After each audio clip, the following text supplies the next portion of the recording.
Good day, everybody. Randy Franklin Smith here, and today we're talking about what it takes in order to detect when new software shows up on your network. And this is a matter that maps directly to tactics in MITRE ATT&CK, and that's one of the first things that we're going to talk about.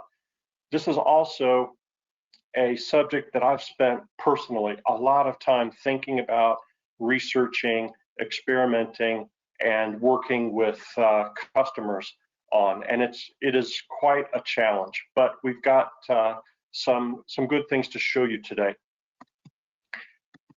In fact, I want to introduce you to Cimcor. They are our sponsor for today, and specifically Justin Chandler is with me here from Cimcor. Justin, thank you very much for making this highly specialized topic of real training for free possible today. Oh, no problem. Excited to get into it and start talking about all the things we can do and answer any questions. Thank you. And folks, you're going to see that what Cimcor's CimTrak product can do maps directly to the challenge that we're trying to meet with detecting new EXEs the moment that they show up on our network. So first of all, I will take us into MITRE ATT&CK and correlate to the techniques and also some detections in MITRE ATT&CK that correspond to what we're trying to do here. Then we'll talk about the two technologies that you would think of using here in Windows in order to detect new EXEs, either when they're executed or when they show up as a file. Now, I'll be honest, we pretty much are going, no, not just pretty much, let's just flat out say we're going to factor out native Windows auditing. It just is not up to the task.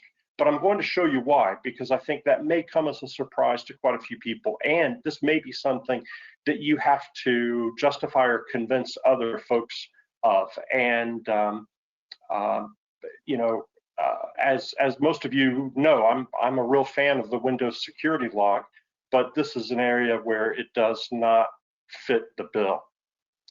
Also, then we'll talk about Sysmon. Sysmon technically isn't, you know, part of native Windows, but it's so common in the environment that that's why I'm highlighting it. And we'll look at two different ways to monitor this, and these map to specific detections within MITRE ATT&CK, and that is file creation or process execution. But even if we get that far, what we have at that point is, as you're going to see, the hash of an EXE that's either ran or showed up as a file. Now what do we do? Well, the work is really just beginning at that point, as you'll see. And then Justin will take over and show you how CimTrak addresses this challenge. So in MITRE ATT&CK, the big technique that we are trying to address is execution, and that is and that's not actually a technique, that's higher level, that is a tactic. We're trying to address the number two tactic in MITRE, and that is execution, the ability to run arbitrary, or as they say, adversary controlled code on a victim system. And this is pretty much, it's pretty hard to launch any type of attack unless you gain execution as an attacker. Now, how can we detect this? Well, MITRE ATT&CK points out two possible ways. And by the way, the technique that this maps to, the specific technique under execution, is malicious file, and that is technique 1204 subpart 2, malicious file. There's two ways to detect a malicious file, and that is with file creation or process creation. So we're going to talk about how can we do these two different types of detections in Windows. And folks, by the way, as we always say, if you have any questions or if you have feedback, thoughts, ideas, observations, please share all of them through the question window, and I will work those in as appropriate. Okay, so there's basically two technologies that come to mind, and that is, ideally, we would want to use the native auditing that's already built into Windows, and thereby know about these new executables via the security log. And that would be ideal because it's built into Windows, and we can easily configure it centrally via either group policy with on-prem AD controlled systems or through Intune. Okay. But then we also have to consider sysmon, and the reason is, as you're going to see, one of the biggest problems to cut to the chase with Windows auditing is it doesn't provide a hash. All we have are the file names of these executables. Also, Windows auditing does not include a DLL when we're looking at process creation. So that's another major gap. So sysmon does address those, but let's be very upfront in pointing out that this is not truly part of Windows. This is something you have to download. You have to determine how you're going to install it. You have to provide a configuration file. You've got to update it when sysmon is, new versions come out, and you've got to do the care and feeding to make sure sysmon is running as a service on all of those systems. And there's really nothing provided from Microsoft for that. In fact, one of the things that bothers me the most about sysmon is, according to the licensing terms, somebody in the community like Ultimate Windows Security, we would love to package up sysmon into some software installation packages and provide some installation aids, but all of that would violate the copyright terms of the sysmon installer. So it's kind of up to each company to reinvent the wheel on how they roll sysmon out, such as through Intune. Okay, but all that being said, it's a powerful tool and a lot of organizations are using it.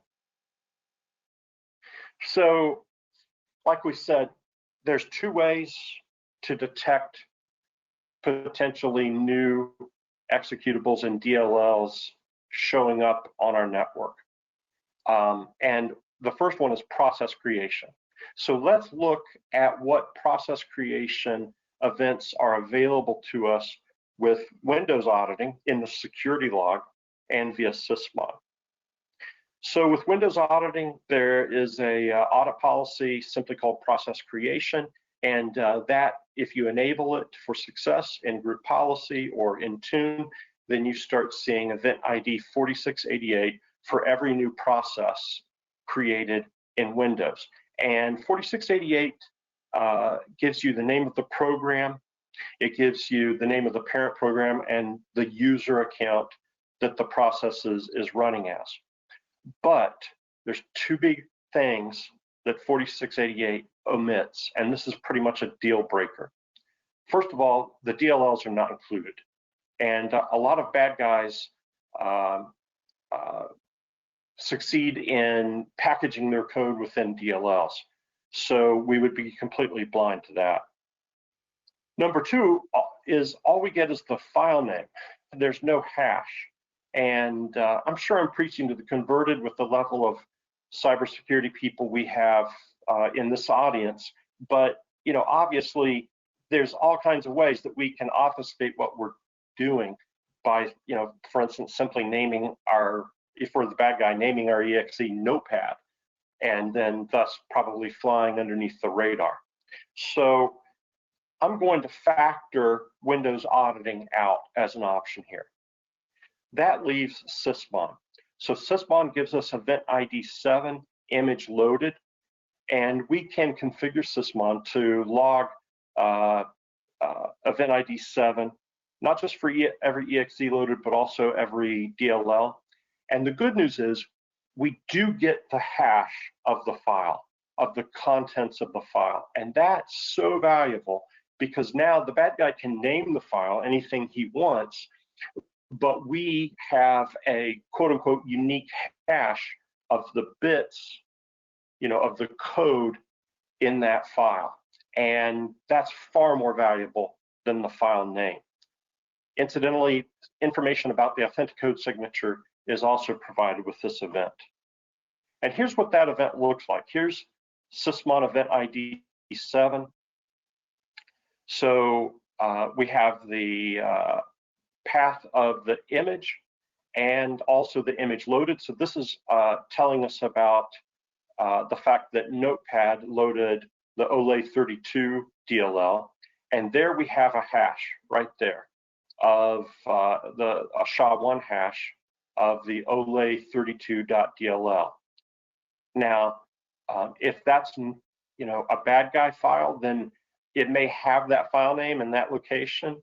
Or if OLE32, if they've succeeded in tampering and with that DLL and changing the bits within it, which are all valid techniques that you see, then the hash would change. Incidentally, it's also telling us, hey, this is signed by Microsoft Windows and the signature is valid. So it probably means this file is okay. How do we configure Sysmon to log this? Well, there's a great community guide available on Sysmon, and see if we can bring that up. And I'll just show you a little bit of what the Sysmon configuration file looks like.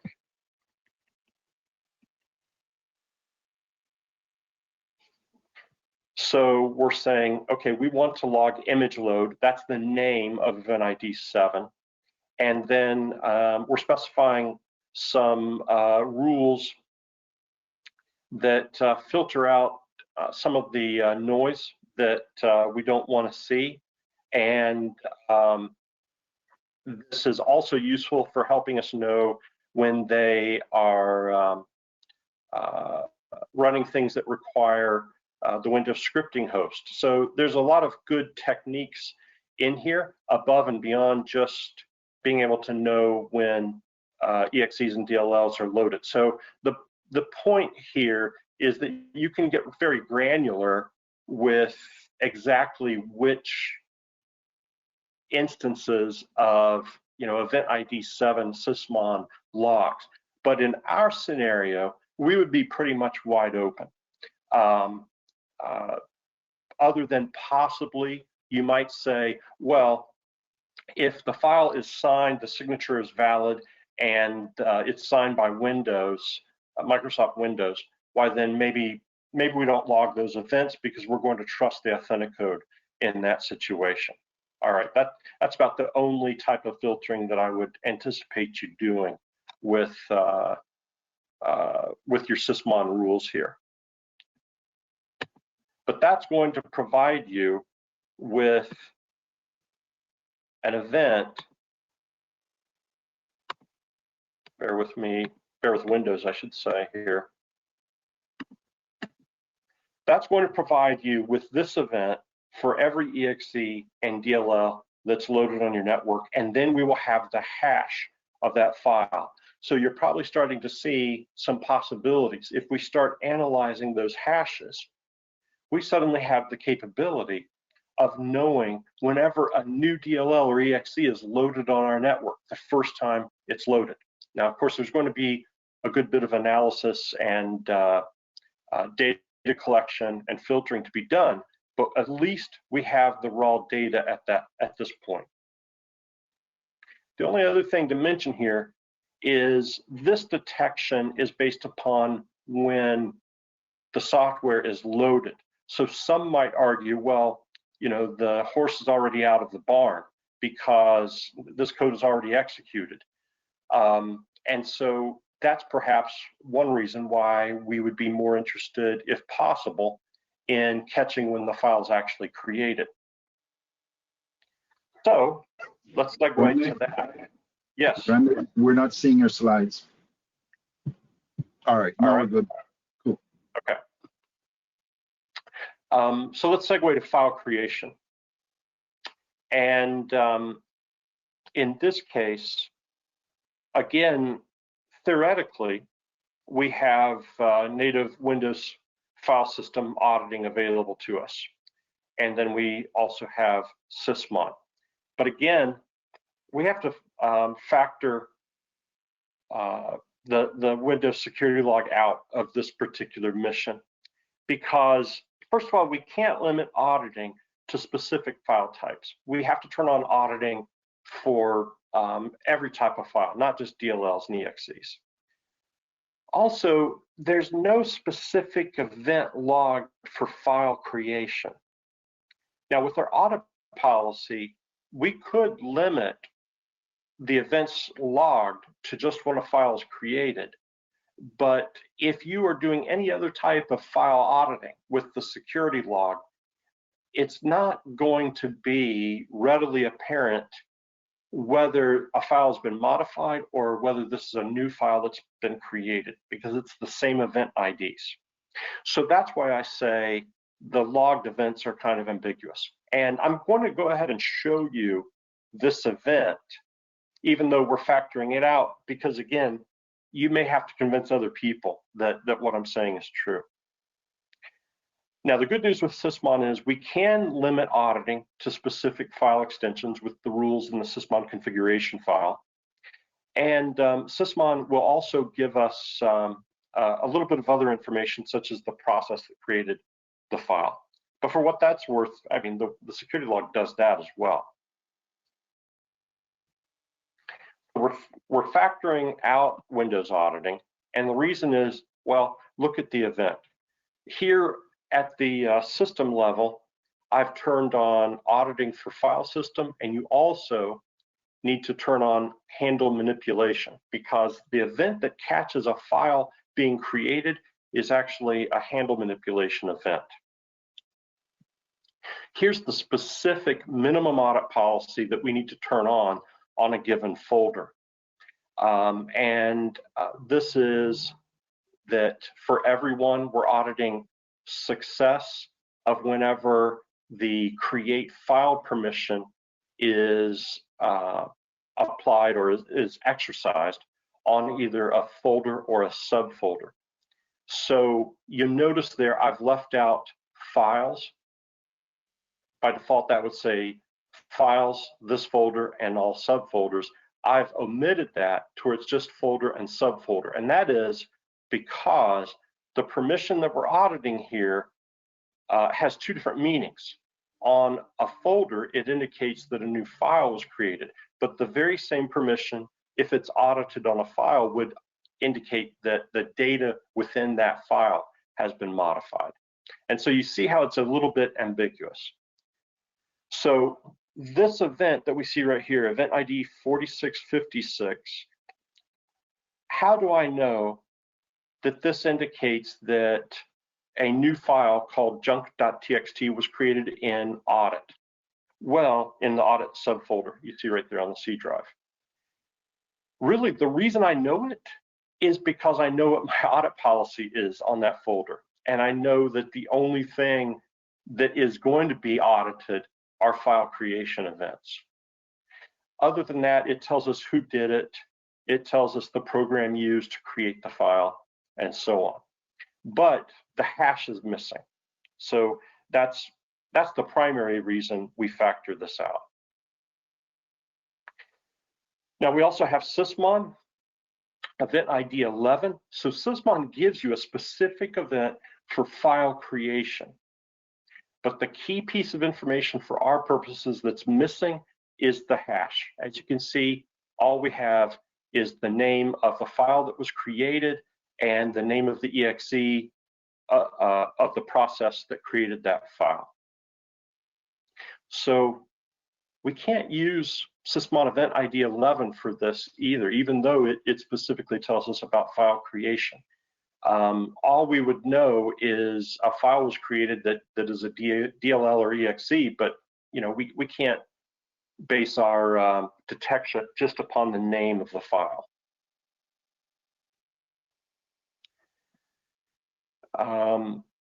And that's the big problem here with both of these, is there's no visibility into the actual content of the file because there's no hash. That's the bad news. Now, the good news is there's one of the newest events in the most recent versions of Sysmon is kind of purpose-built, seemingly, for the scenario we're talking about today. And this new event is 29. It's very interesting. Sysmon attempts to report whenever specifically a PE format file is created. So whether a file is a DLL or an EXE, the internal format of it is something that Microsoft designed a long time ago called the PE format. That's the actual format of executable, relocatable code in Windows. Now, how does Sysmon do this? Well, it has to monitor the creation of all files, and then it has to inspect the contents of those files, at least, the first few K of those files, to determine, hey, does this file match the PE format? Do I see a PE header in this file? If so, then it computes a hash over all of the contents, the full contents of that file, and then logs event ID 29. So what does this event tell us? In fact, let me show you, I'll show you an example of event ID 29 later. But the important thing is that it gives us the name of the file and the hash, and the event ID itself, 29, tells us this is a new DLL or EXE that was created on the file system. So that sounds pretty nice. But I do want you to be aware of what an attacker could do, and it's fairly easy to fly underneath the radar of Sysmon in this case. What an attacker would need to do is to separate the creation of the file with the writing of the contents of the actual DLL or EXE. So try creating a file, closing it, then reopening it and writing out new data. And this time, the actual bits of the DLL or EXE that you need. Now, that being said, that's not necessarily going to be possible in all scenarios for the bad guy. So there's lots of ways to get a file onto the file system, right? And many of those don't give you the ability to first create the file and then override it with other data. So even though I bring up this as a possible way to circumvent this event, it does definitely increase the pain for the attacker if they're going to try to circumvent Sysmon in seeing that you, the attacker, have created a new EXE or DLL on the network. Okay, so I would say that this basically brings us down to our only option so far being to, pony up what it takes to do the care and feeding for Sysmon on all of our endpoints, and then look, use event ID 29. Hey, a new DLL or EXE has showed up on the file system. Because Windows auditing is out, and process auditing, even inside of Sysmon, is out. So the good news is we get the hash, and the hash should be limited to when the new, when the type of file created is in fact DLL or EXE. Are we done? We're far from done, because now we have to deal with the fact that the vast majority of DLLs and EXEs on your network are legitimate and they are innocuous. How do we whittle this down? Well, this is what we've been able to put together at some organizations. Again, you've got to start out, first of all, with understanding that we're taking on the burden of installing and maintaining, providing all the care and feeding for Sysmon on all of our endpoints. And so now we start getting those event ID 29. But the other really heavy lift in this, and this is a very heavy lift, is building and maintaining a list of known PE hashes. I'm not saying known good, because that with the methods I'm going to show you, we're making some assumptions. And the bottom line is, if you assume breach, you may inadvertently be whitelisting some malware. There's no way around it with the method that we're discussing here. The first step would be to scan our network, identify every EXE, DLL, compute a hash of them, and build a baseline of, here's the hash of every EXE and DLL on our current endpoints. And that in itself could be quite a project. Maybe you're not going to get 100% coverage of every system, but you're going to rely at least upon a sampling of those servers and workstation endpoints. Then we need to hash new EXEs and DLLs that are showing up on systems all the time. How are they showing up all the time? Well, patches. I mean, we constantly are patching Windows and every other application on the system. Change one bit in a file and the hash is going to change. Plus, there's the hashes of the patch executables themselves. And so, where could we do this? Well, a lot of organizations roll out patches on a limited basis to some test systems or some subset of avant-garde systems on their network in order to test that patch before it's full rollout to every system. Well, those would be the key systems where you'd be scanning for new EXEs and DLLs and hashing them and adding them to your whitelist of known PE hashes, because you'd see them there first before they show up on all your other systems. Also, does your organization use system imaging? So for servers, for virtual machines, or certainly for laptops, do you have quote unquote golden images already built that you use as the basis for any new system, or for some large chunk of the systems out there? In that case, then whenever you update one of these golden images, that's a really good opportunity, and that should be an important trigger for rehashing all of the EXEs and DLLs on that system and getting those onto the whitelist. And then, of course, any new software installations or purchases that come into your estate, you'd want to hash that. Because the idea here is, once we have that list of known hashes, and it's going to be sizable, then we should start feeding these events from Sysmon into our SIM, and then create a rule in the SIM that compares the hash of these process executions, image load events, or event ID 29s to the hashes in our whitelist. And if this is a hash we've never seen before, so we've got a new hash, then that's something we want to alert on and investigate.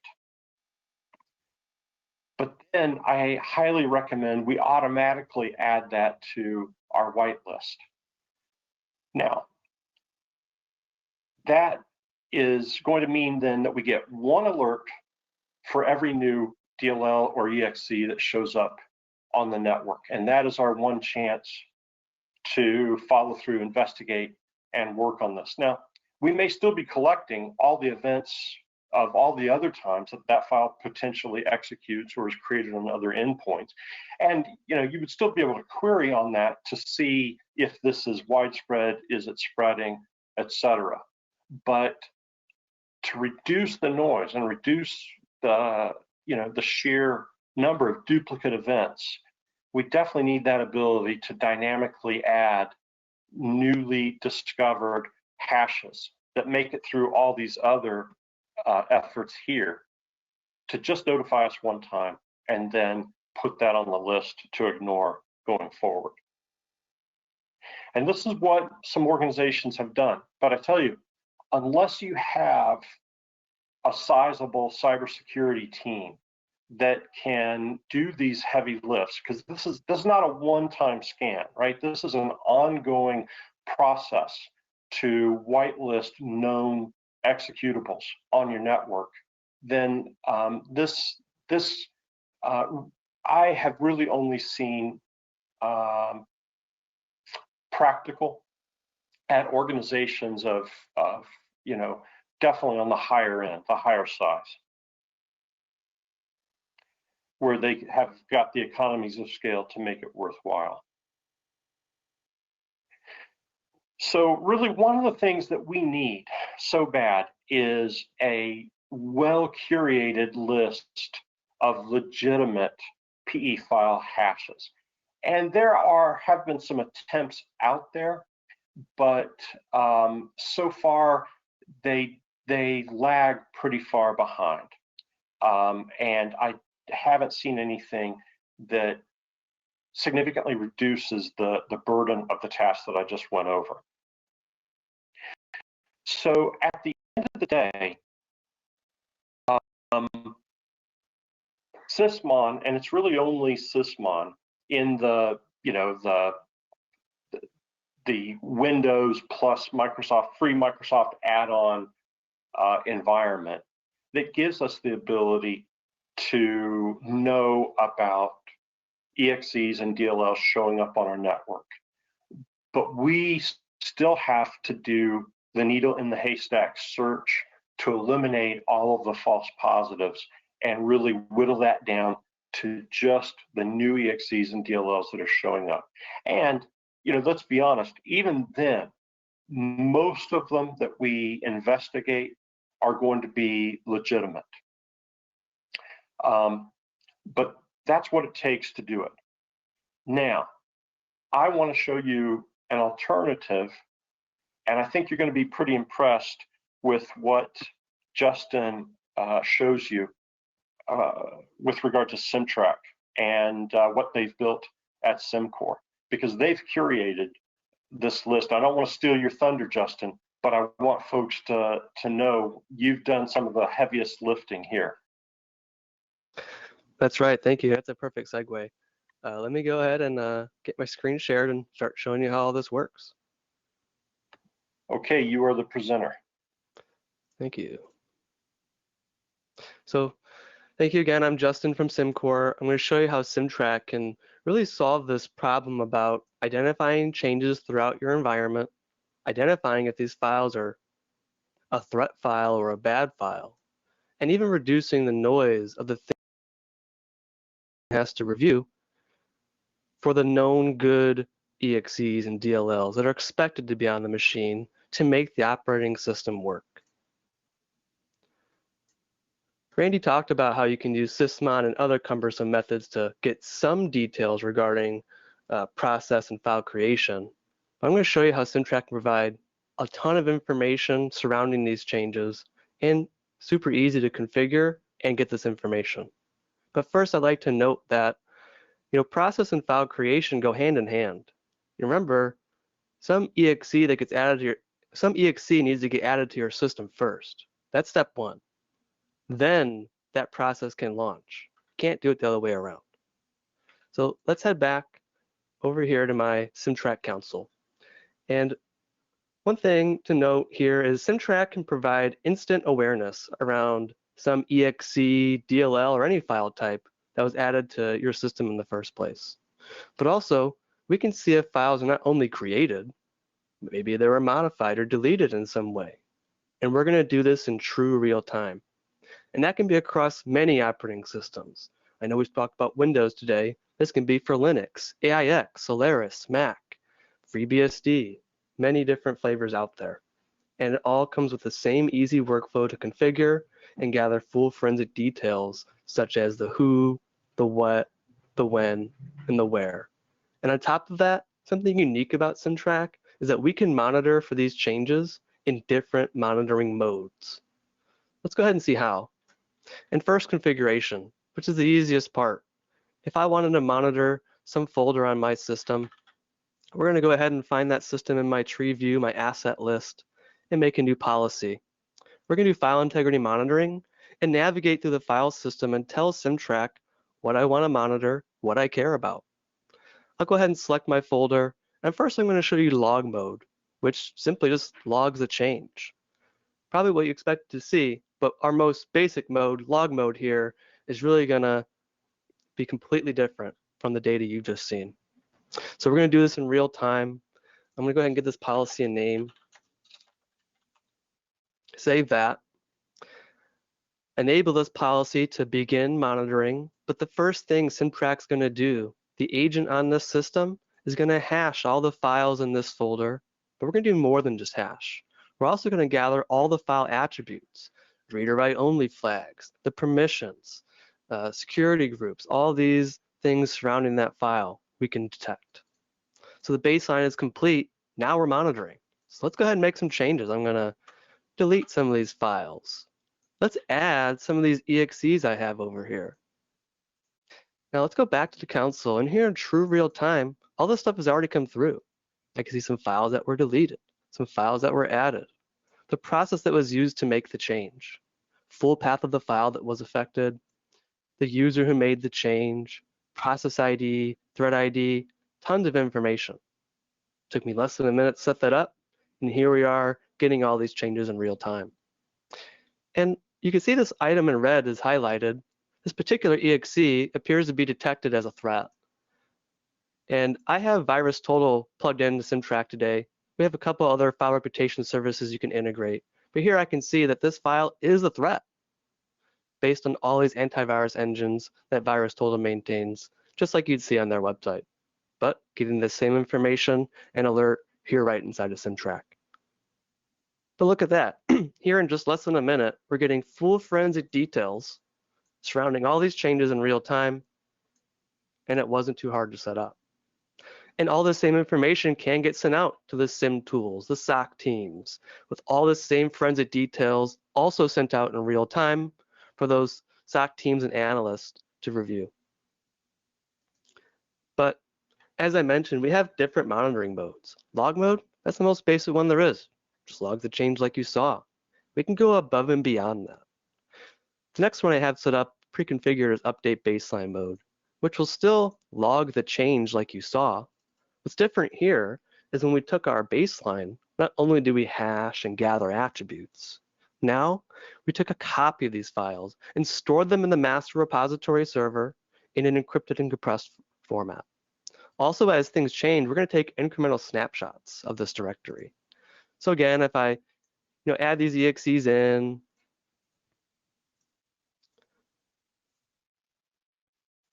delete some files, and let's also modify this config file here. And I'm just going to ruin it and delete some lines out of it, change this IP address, maybe change this user's name to mine.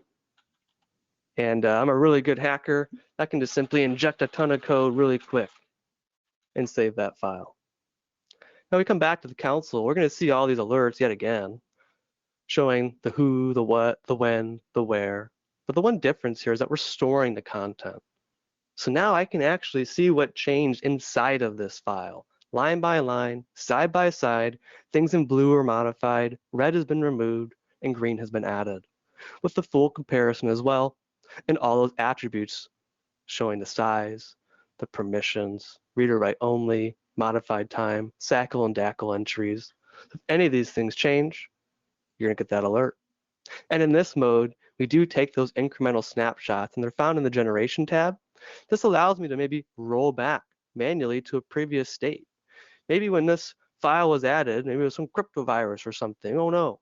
I can look at the snapshot before that thing came in, see what was there at this day and time, maybe even view that file content, make sure, is this the configuration I needed? Download the file, download the entire snapshot, or deploy that right back to the system, right in the folder, live on the system, back to the state we had below. Kind of like going back in time to before that bad file was added. But step above this, we also have the ability to prevent changes. Restore mode's next. Restores any change automatically. It self-heals the directory back to your baseline.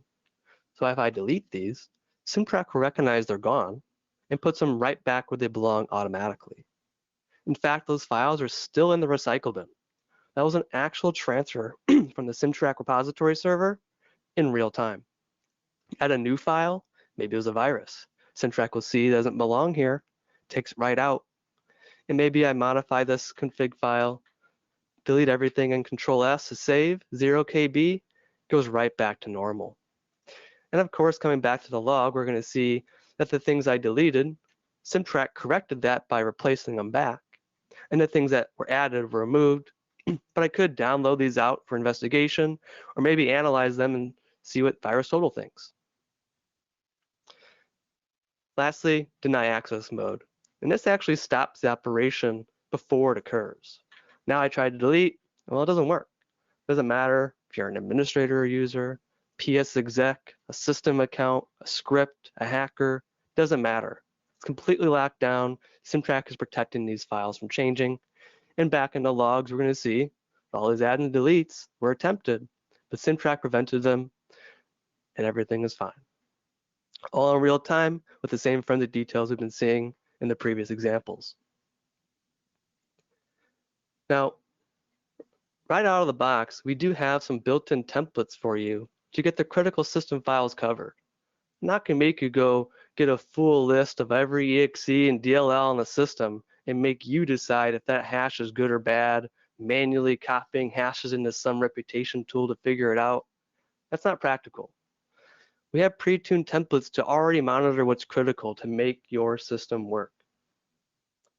So maybe it's ignoring the temp files, the log files, the cache files, or folders. Those things are noisy and change all the time, and what do you care? You don't want to send that off to your SIM tool. The SOC team already has enough logs to look at. Let's try to give them some logs that are worth looking at, the critical, the unknown, the unexpected. That's the goal. So with that being said, how can we handle patch changes? Because even though we might be, now we're monitoring all these important EXEs and DLLs that we specified, but how do we handle on Patch Tuesday when you install one patch on 100 systems, 1,000 changes each? It's never one patch, but even in this fake example, that's 100,000 changes you need to review, or the SOC team, and that's just way too much. It doesn't make sense. We have a solution, and that's the Cimcor Trusted File Registry. What it is, it's a cloud service that automatically gathers and downloads outside of your environment the latest and greatest patches that come from official Windows Update catalog servers and official Linux repositories for many different variants. And the idea is as our service is downloading these patches, it's extracting every file out of them, hashing them all in SHA-1, 2, 3, 5, and stores all these hashes in our cloud database. Because if it's a match, we know it came from a patch. And you don't want to go through thousands and thousands of changes, scrolling down for miles and miles, whether it be here in CimTrak or on your SIM tool. So what we do is manually or automatically, we can pre-filter this view and suppress the logs for these known good expected changes so you can hone in on the unexpected, the unknown, the things we need to take action on. When that gets done, you'll get a screen that looks like this. This is a manual example where I manually ask CimTrak, well, I don't want to review 2,000 changes. Tell me which ones are good and get them out of my way. Turns out 1,800 of these 2,100 files sitting here for me to review are found in our database. But who believes Justin at Cimcor? He doesn't work for Microsoft. Included is all the forensic details and information on why it's considered trusted. We know this file we extracted from these MSU installers, 64-bit, 32-bit, with this hash. And we include the hash of the installer to make sure, same one you got, no man-in-the-middle attack. And we got a link to the KB so you can go read more about it. What's the patch for? What did it do? How did it affect my system? In the automatic method, you wouldn't need to click any of these buttons. At the time of detection, if it's found as a match in our database, we'll automatically promote it to your baseline, reconcile it for you, suppress it from your view, suppress it from your external alerting. So that way, when you come in, you're only looking at the changes that matter, the changes that could affect your environment, the bad changes, the unknown and unexpected. And all this automation really takes the manual work out of it. You don't need to go sift through thousands of entries from Sysmon of all these hashes and EXEs and DLLs that are really supposed to be on your system. Which ones are the bad ones? So here we can easily point that out.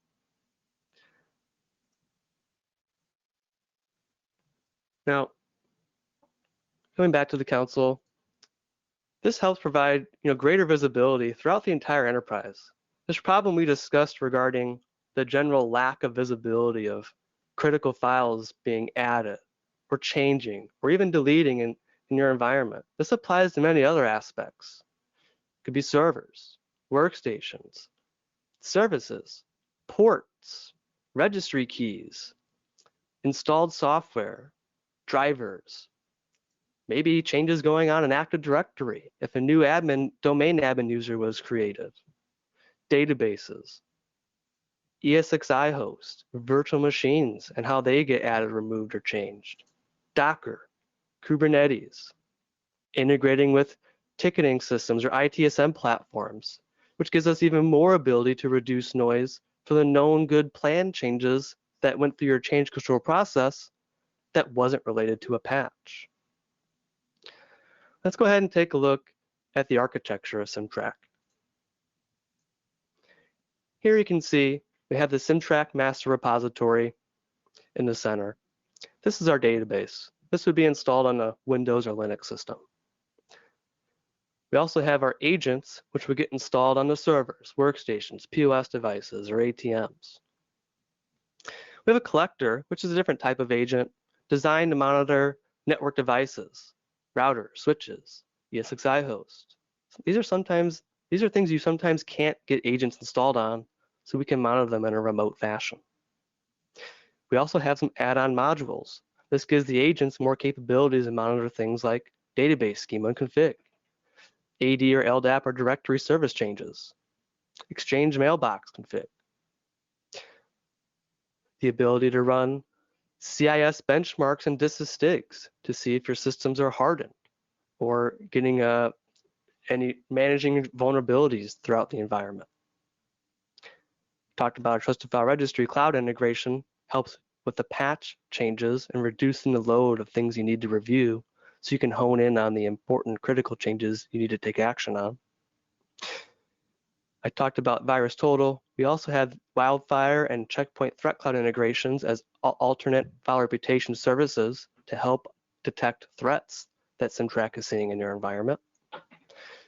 In a similar way, we can also integrate STIX and taxi feeds. As AVs need to get updated every so often, we can take advantage of the real-time threat intelligence that's being reported through some STIX and taxi service. Take advantage of these hashes that are being reported and see if they're in your environment. Newly discovered threats that are being discovered every second in the real world. Integrating with those ticketing systems. We are already doing your change control process. CimTrak can integrate here. We don't want to alert you on installing software on 100 systems that you pre-planned and got pre-approved. Let's focus on the unapproved, the unexpected. Integrating to these ITSM platforms allows us to highlight that.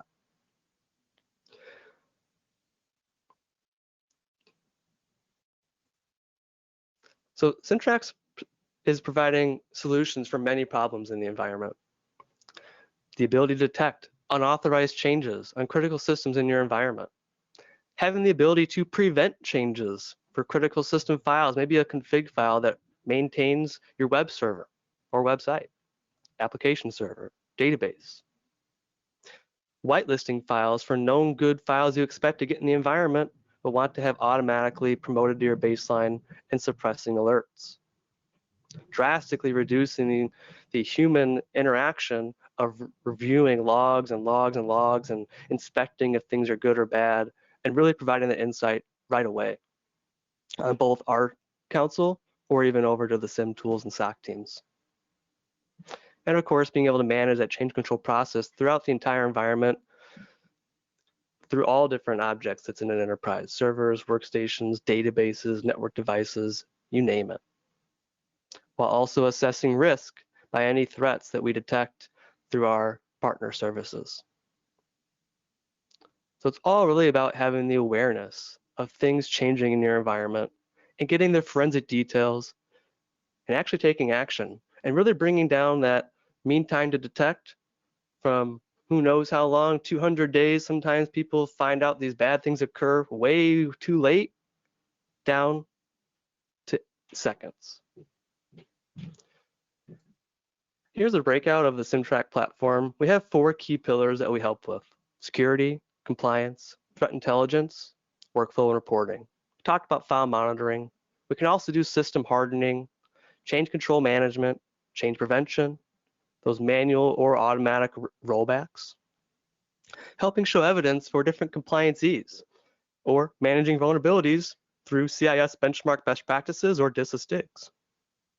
Threat intelligence, having the ability to identify good files, reducing the load of things you need to review, or even highlighting those bad files.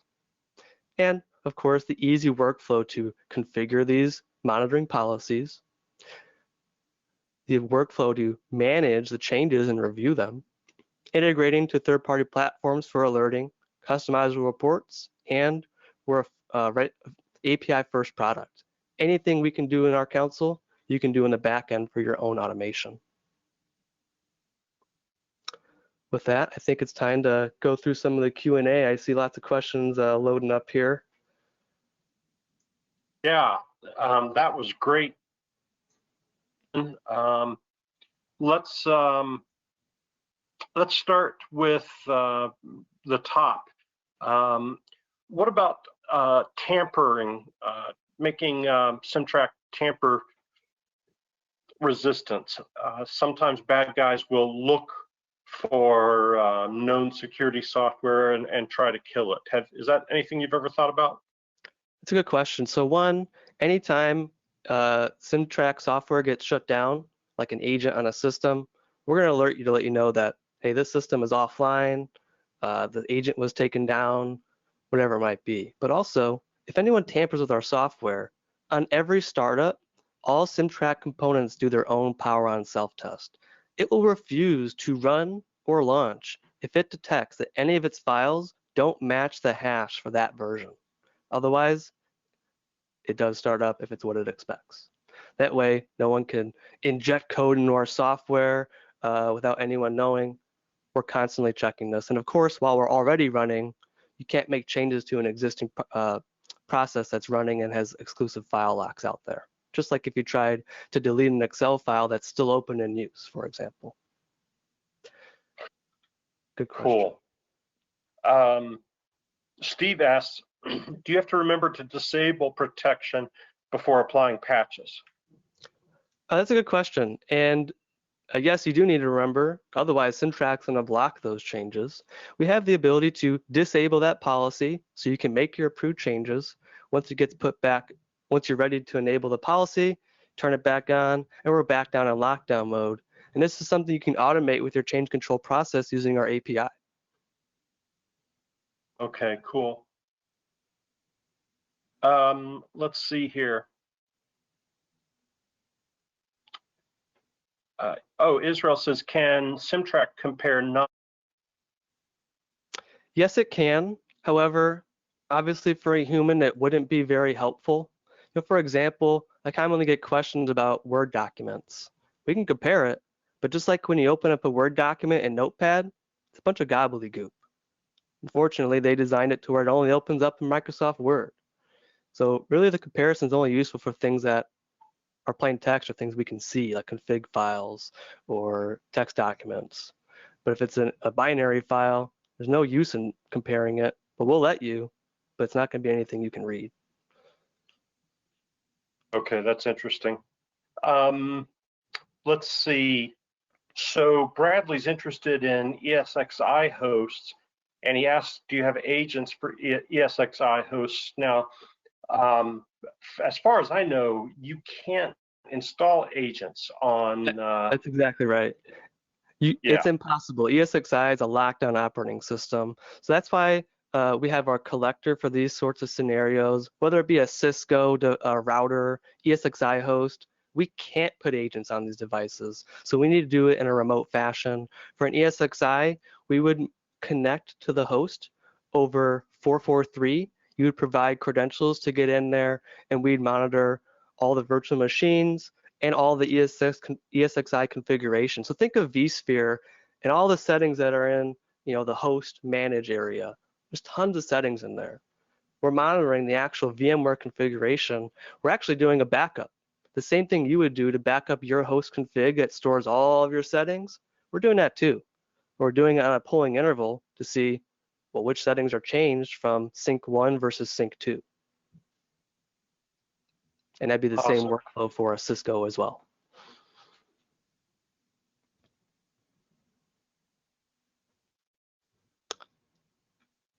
I see one that just came in related to that. Do you support password managers to fetch credentials? Not at this time. We do have a credentials manager built into CimTrak, though I have had customers use our API to integrate credentials from Thycotic or OnePass or some password vault where they might be storing this information, as CimTrak would require them to get out to that device. Here's one for you. Israel would like to know about registry settings. Can you track registry changes? Definitely. And it's kind of the same workflow. You're going to see all the forensic details. This user made a change using regedit across this path, new registry keys being added, deleted. And if they change, you guessed it, you can do those compares as well. I see this change example was a new key. It had no data and it got 123 value. It could be any key value or whatever it might be. Okay, and here's one from Dominic.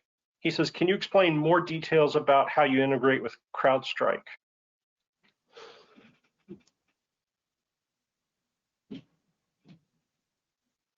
So I think he's referencing this image here. Right now, we have the ability to integrate to their syslog or their log aggregator. In the future, we are collaborating. They're one of our certified partners. We're collaborating on helping CrowdStrike actually get file integrity monitoring via the CrowdStrike sensor. Their whole thing is all about one sensor to rule them all, one agent to rule them all.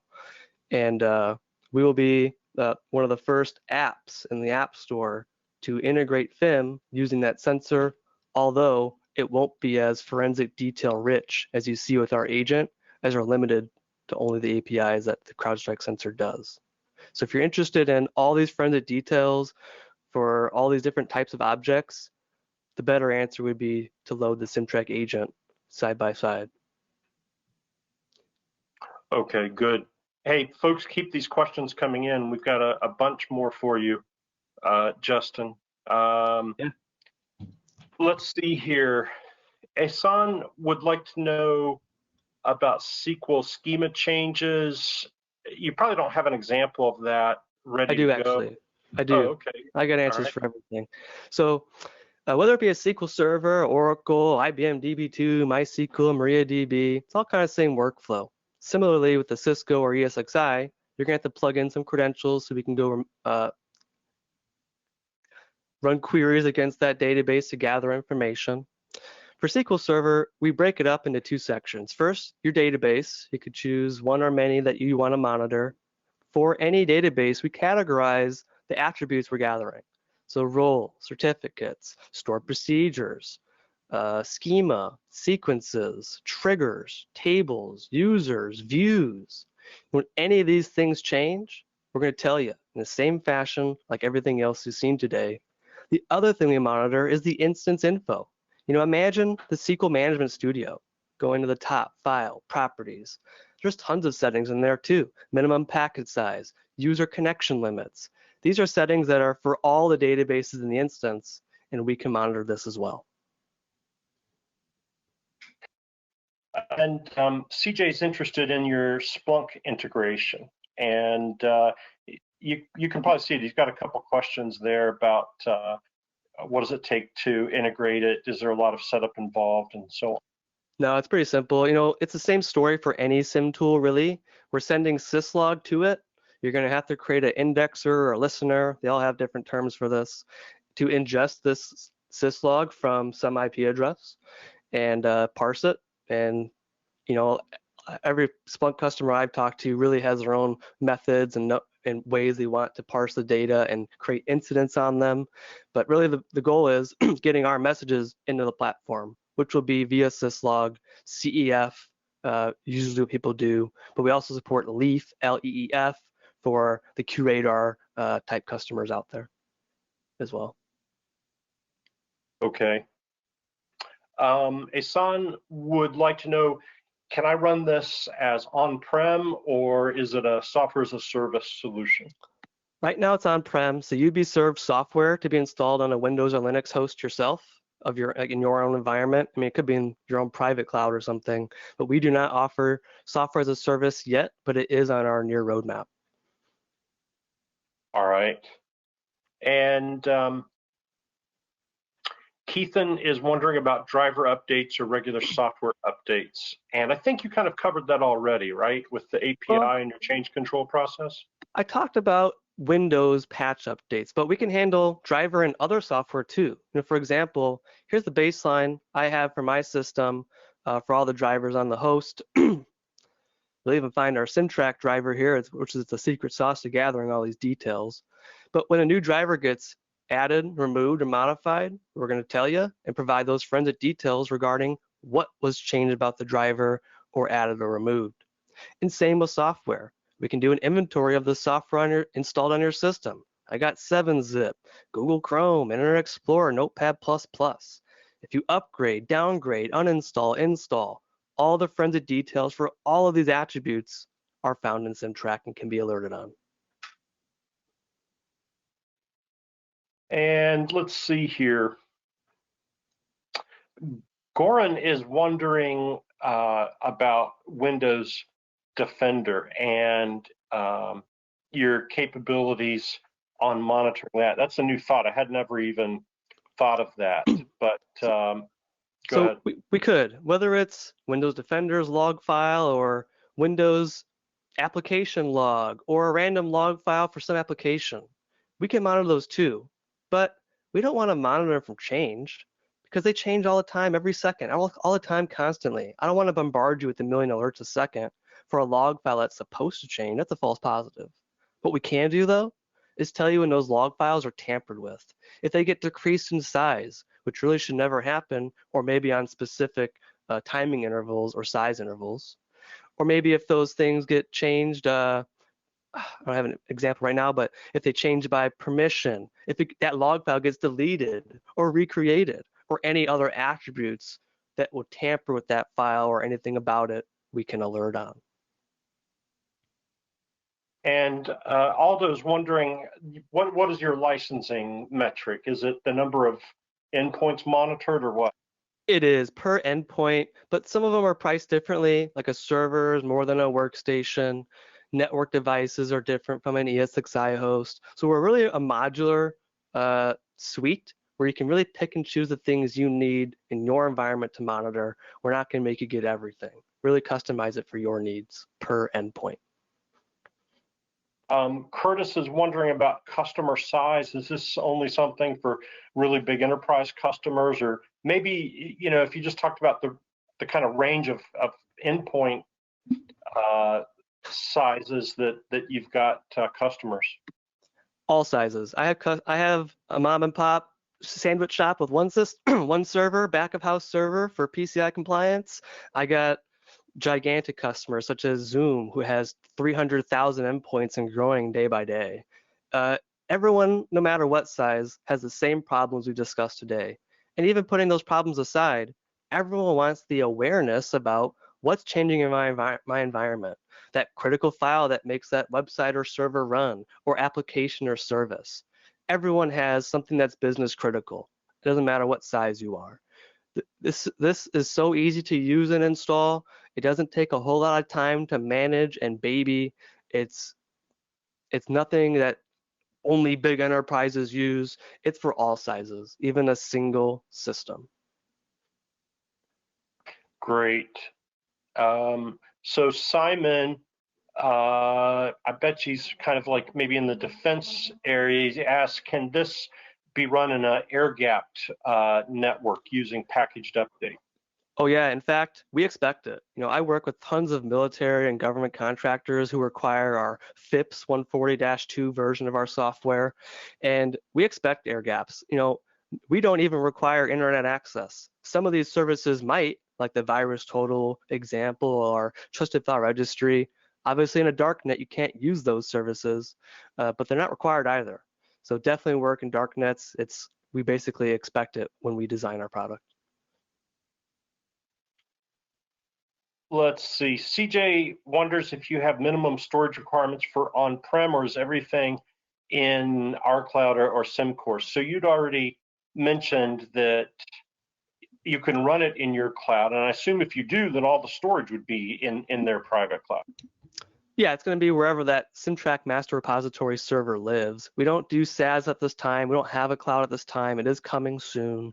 However, we do have some storage guidelines based on the size of the environment and the features you might use. You got to remember, it's hard to gauge this without learning more about the environment. I don't know how many files you want to monitor, how big those files are, can they be compressed across all these systems? All that's going to be variables into how much storage space we use. But fresh install, we don't use anything more than about probably 100 megabytes or less. But of course, anything we store in our database is going to be determined on what you feed CimTrak. So I can usually gauge that after about a week's worth of real world monitoring activity. This is what I call our tuning phase. I said you shouldn't monitor temp files and cache files, things like that, right? Well, sometimes people don't even know where those things are until a tool like us tells them. So once we tune these things out, just like when you roll out antivirus for the first time, I bet it broke some software you didn't want it to break. You didn't know it was going to do that. Once it happened, you add an exclude and it never happened again. Same kind of story. We have to tune out the noise first, then we can kind of gauge the growth. This is what we do when we onboard clients. Fair enough. Asan asks, can you coexist with the Defender for Endpoint Agent? Totally, because it's not even the same software, it has nothing to do with us. We work with any antivirus. The one thing we'd ask for safety is add exclusions. We're a security tool too. We do things that those tools do not expect, right? So I have a knowledge base article somewhere, but we do have a bunch of paths that you should add as an exclusion to prevent interference. We don't want your antivirus breaking CimTrak because you're going to want these alerts that we provide. All right, great. That answers the other part of his question. Robert says, can this help my organization become more resilient? Would it help me protect like a critical e-commerce website? Definitely. Especially with e-commerce, first thing that comes to mind is PCI compliance, which specifically calls out you must have file integrity monitoring. Everyone needs this because, again, especially in the credit card world or e-commerce, what's going on with the credit card metadata? It's on your server. Where's it going? Who's touching it? We can provide the forensic details for this, but also help meet PCI compliance in the e-commerce world. So it's a great fit. Are your WordPress files being hacked right now? Do you know? Would you ever know? We can tell you. Yeah, that's awesome. Well, folks, thank you for your time and all of these awesome questions. And Justin, you did a great job showing us specifically, not just what CimTrak does in general, but how it maps to today's patient zero topic. And what's the best way folks could follow up with you? Do you have demos? Can they install evals? What do you recommend? We do both. You've only seen just the cusp of what we can do. There's so much more we have, like the CIS benchmarking, vulnerability management. You talked about the attack MITRE framework. That's actually something we can help you achieve using our compliance module. So there's so much more to see, so much more. If you're interested, we can definitely do a live demo. It only takes about an hour where we set that up, run through all these different things, maybe tailor it to your needs or what you want to see. And of course, you can do a free trial. It's different with us though. We don't just hand you off the software and give you some user guides and throw you to the wolves. You get a dedicated engineer, a guy like me, for 30 days. We can hang out every day if you want. We're gonna make sure this product does what you want it to do. You can give us your success criteria, your test plan. We're gonna make sure we cover all these items so we don't waste your time during this POC. And you have all the full access. It's nothing different from the full product versus the free trial. It's just that after 30 days, it doesn't work anymore. So you can take the reins, do anything you want, test it, break it, work with the engineer for your custom scenario, and make sure it can help achieve and solve your problems. So please reach out. We do have a landing page for you guys to head over and fill out a form to contact us, and we can start setting up those calls, whether it be for a live demo, a POC, or both. All right, well, again, thank you everybody. And Justin, thank you and the other folks at Cimcor for making this whole thing possible today. And we'll be in touch again soon. Bye-bye for now. Thank you.